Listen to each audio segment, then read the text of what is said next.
I do remember very much my first other interesting experience, and one really I quite enjoyed, but it was certainly very enlightening. And that was the fallout, if you want to call it that, but the many discussions, the many television and radio interviews and public meetings with museum people and with others involving the fallout from Into the Heart of Africa. That was an exhibition which was opened prior to my being director. In fact, it had just opened when I came as associate director. And it was one which created a great deal of controversy for reasons that totally bewildered very many people, including myself. If anybody was treated unfairly in it, it would seem to me and others, it were probably the missionaries who were being portrayed in 20th century terms when they were living in 19th century world. But that was perfectly reasonable. What it taught me, not being particularly involved with museum exhibits previously, was that an exhibit is interpreted very much in the eye of the beholder.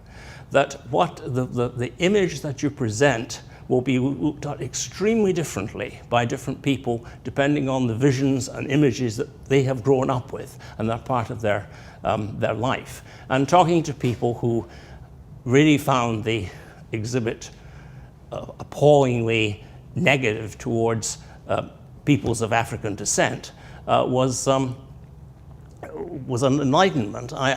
It had to be because they were seeing it with eyes that had been conditioned in a very different way from those that I had.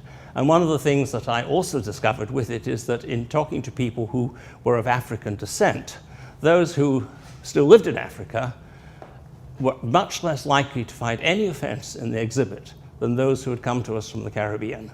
It made me realize, not fully before, having always been much more a collections person, the enormous impact that an exhibit can have and the extent to which one cannot necessarily predict how it will unfold.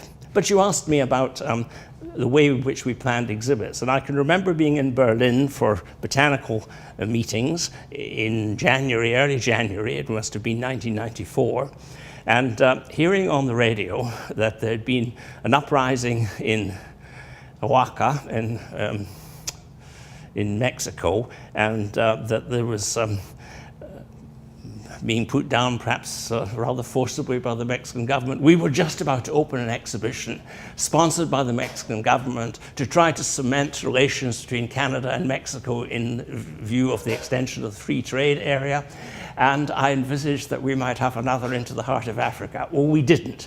We didn't, largely for the reasons that you asked, because we did look very much more carefully at how we might ensure that those people, and there are very, very many Mayan and other people of Native Mexican and Central American descent living in living in Toronto.